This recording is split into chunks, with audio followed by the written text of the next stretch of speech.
Well, আমি চলে এসেছি গ্ল্যাম গসিপ, মানে আপনাদের সঙ্গে কিছুক্ষণ আড্ডা মারবো। এই একজন অভিনেত্রীর সঙ্গে কাজ করতে আমার সিরিয়াসলি ভয় লাগে। ভীষণ টাইমে আসলে এটা একটা মাল্টি স্টার কাস্ট করলে ভালো হয়। মানে প্রফেশনালিজমের লাস্ট একটু বকলেই কেঁদে যায়। তোমার অনস্ক্রিন চরিত্রদের থেকে যদি একটা করে কোয়ালিটি তোমায় নিতে হয় তাহলে সেটা কি হবে? সমু ফ্রম শ্বশুরবাড়ি জিন্দাবাদ, মানুষকে হাসাতে পারে, কাকাবাবু ফ্রম বিজয়নগরের হিরে, বুদ্ধি, Mahendra from Chokher Bali, passion, Arun Chatterjee from autograph, swag, Prabir Roychowdhury from Dawshom Awbotaar, cool, Zulfiqar Ahmed from Zulfiqar. Sacrifice. Shwashurbari Zindabad যদি আবার বানানো হয় তাহলে তোমার রোলে আজকের দিনে কোন অ্যাক্টরকে তুমি দেখতে চাইবে? ওরে বাবা, আমি যাদের নাম বলবো যাদের নাম বলবো না তারা রেগে যাবে। সবাই আমার খুব আদরের, ভালোবাসার। সো আই থিঙ্ক এটা একটা মাল্টি স্টার কাস্ট করলে ভালো। একটা চরিত্র দেব করলো, একটা পাঠ দেবজিৎ করলো, একটা অঙ্কুশ করলো, একটা বনি করলো। এরমভাবে একটা ক্যারেক্টারকে এতগুলো ডিভাইড করে দিলে খুব ভালো লাগবে। তোমার সঙ্গে যে সমস্ত অ্যাক্ট্রেসরা কাজ করেছে তাদের ব্যাপারে তুমি কি বলবে? ঋতুপর্ণা সেনগুপ্ত। ভীষণ টাইমে আসুন, sense of time is very good. মানে সকাল 10টা বললে মোটামুটি সন্ধে রাত্রি 10টার মধ্যে ঢুকে পড়েন। ঐশ্বর্য রায় বচ্চন। ভেরি পাংচুয়াল, সময় মতন ফ্লোরে আসেন and very dedicated. Raima Sen. একেবারে শিশু, বাচ্চাদের মতো, একটু বকলেই কেঁদে দেয়, বাট ফাইনালি যে শটটা দেয় সেটা দারুণ। অপরাজিতা আড্ড। আমার মনে হয় অপার আসলে না একটা কোথাও গ্লো নিয়ে আসে ওর সেটে। যখনই আমি দেখেছি ওকে, এখন না, ওকে একদম ছোটোর থেকে আমি চিনি, কিন্তু ওর মধ্যে না, মানে ওই একটা মানুষ আমি দেখেও বুঝতে পারা যায় না যে ওর সঙ্গে কি হচ্ছে, ওর পার্সোনাল লাইফে কিছু হচ্ছে কিনা, বা ও কোনো stress. She comes with a glow, মানে একটা অদ্ভুত একটা জায়গা তৈরি করে দেয় ও ঢোকা মানে সেটে। একটা গ্লো নিয়ে ঢোকে with lot of affection, lot of love, and I think that's the way ও নিজেকে ক্যারি করে। শ্রাবন্তী চ্যাটার্জি। আসলে শ্রাবন্তী আমার নায়িকা হয়েছে, আমার মেয়ে, তারপর নায়িকা, ওরে বা, সেটা লং জার্নি। আমি তো এইটুকুর থেকে ওকে জানি। শ্রাবন্তী খুব ভালো অভিনেত্রী। আর ওকে স্টেজে যেটা আমার মারাত্মক লাগে, স্টেজেও যেভাবে মিমিক্রি করে, সবার গলাকে কপি করতে পারে। ও তো ছোটোবেলায় যখন ও শুটিং করতো সবাইকে কপি করতো। ও তখন থেকে আমার মনে হয়েছিল, বা আমরা যারা সিনিয়ররা ছিলাম, আমার মনে হতো এই মেয়েটা না খুব ভালো অভিনেত্রী হবে, and she is a wonderful actress. Sudipta Chakraborty. ওরে বাবারে, সুদীপ্তাকে আমি বহু বছর ধরে চিনি। ও যখন ছোটোবেলায় প্রথম দিকে কাজ করা শুরু করেছে তখন থেকে চিনি, বাট এই একজন অভিনেত্রীর সঙ্গে কাজ করতে আমার সিরিয়াসলি ভয় লাগে, এবং আমি ওকে ঈর্ষাও করি, কারণ এটা অন্য মাপের অভিনেত্রীও। আমার দুজনের সাথে কাজ করতে ভীষণ ভয় লাগে, একটা ঋত্বিক আর একটা সুদীপ্তা। বাট হ্যাঁ, মানে ও না, মানে কখন কোনটা করবে, ডেলিভার করবে, আমরা বুঝতে পারি না। মানে, এবং আমার মনে আছে জ্যেষ্ঠ পুত্রের সময় জাস্ট ওর বাবাকে হারিয়ে আমাদের আউটডোরে এসেছিল 3 থেকে 4 দিনের মধ্যে।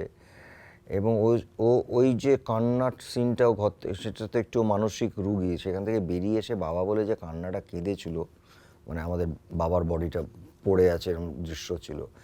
সেই কান্নাটাতে না আমরা সবাই সেটে we all were in tears, মানে আমরাই সবাই কাঁদতে শুরু করেছে। She is just a marvellous actress. Paoli Dam. Pauli, of course. I mean, she has her own beauty, her own charisma. ওর মধ্যে একটা অদ্ভুত কি বলবো প্রেজেন্স আছে। অ্যান্ড আমি যে কটা কাজ করেছি, আমার আর পাউলির কেমিস্ট্রিটা স্ক্রিনে প্রচণ্ডভাবে অ্যাকসেপ্টেড, এবং সেটা শুরু করেছিলাম, এবং very different kind of A cinema. মানে সেটা মনের মানুষ থেকে শুরু করে ক্ষতর মতন একটা ছবি, অনেকগুলো ছবি আমরা একসাথে কাজ করেছি। এবং আরেকটা আর্টিস্ট দেখেছি যে ওর সব থেকে গুণ, যে একটা শর্ট দেওয়ার পরে 50 বার এসে সবাইকে জিজ্ঞেস করবে যে আমি ক্যারেক্টার দেবো, আর একটু বেটার করবো।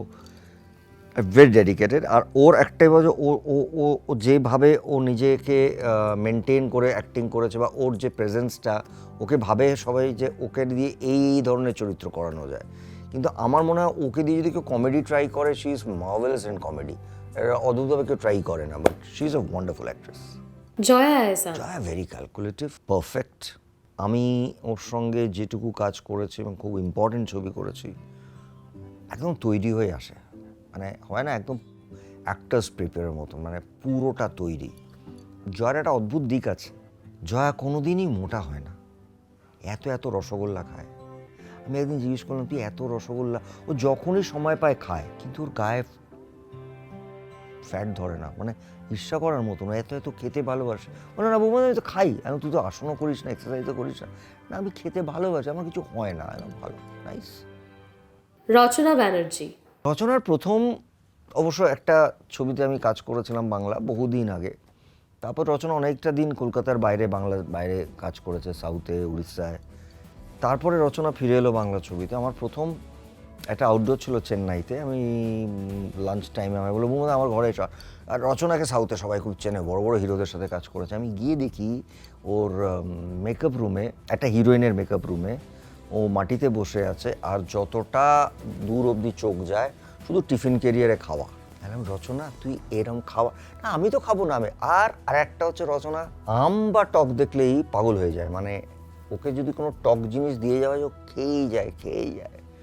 কিন্তু রচনার সবথেকে বড় গুণ হচ্ছে, আমি অ্যাটলিস্ট 35টারও বেশি ছবি রচনার সাথে করেছি, মানে প্রফেশনালিজমের লাস্ট আর একটা নাম রচনা ব্যানার্জি আমি বলবো। সেটা আমি বহুবার বহু রকমভাবে দেখেছি। সন্ধ্যে 7টার পর ওকে কেউ খাওয়াতেই পারবে না, একটা ফোঁটা কেউ খাওয়াতে পারবে না। 7টায় খাওয়া মানে 7টায় খাওয়া, ওর আগেও তাই ছিল, আজও তাই। ও একদম একটা প্রফেশনাল, আমরা বলি না ইউ আর ভেরি প্রফেশনাল, ওই প্রফেশনাল নামটার আর একটা নাম রচনা ব্যানার্জি।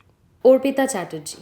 দেখো অর্পিতা ইজ এ ভেরি, মানে প্রথম থেকে আমার মনে হয়েছে she has been always very impromptu actress. মানে ও অনেক কিছু ভেবে ক্যালকুলেট করে, এখন অবশ্যই ম্যাচুরিটির সঙ্গে ও থিয়েটার করে, এখন অনেক অন্যরকম কাজ করে, but the way she started, মানে আমার সঙ্গে প্রথম আলাপ উৎসবে, সেখানে বনজি করেছিল না ভাইজি করেছিল। তারপরেও একটা ছবি হয়েছিল, সেখানেও she was like my nephew or something like that. তারপরে অবশ্য কাট্টু একদম প্রতিবাদ। ওর খুব একটা ভেবে কিছু করে না, বাট যেটা করে না ওর মধ্যে এসে যায় টাক করে শটের মধ্যে, সেটা খুব ম্যাজিক অর্পিতার। এবং ও যদি মনে করে এটা আমি জানি না, ওটা জেনেই ছাড়বে, মানে she will take all the pain to you, so finally যাতে আমি ওটা ডেলিভার করতে পারি, এবং সেটার জন্য যতটা কষ্ট করবে। এই অভিনেত্রীদের মধ্যে থেকে কাকাবাবু কাকে নিজের সঙ্গে নেক্সট অ্যাডভেঞ্চারে নিয়ে যেতে চায়? কাউকে না। কাকাবাবু খুব বেশি হলে যোজকে তাও সহ্য করতে পারে না, কিন্তু সন্তু ছাড়া কাউকে নিতে চায় না, আর কাজটা ছাড়া না, কাউকে না।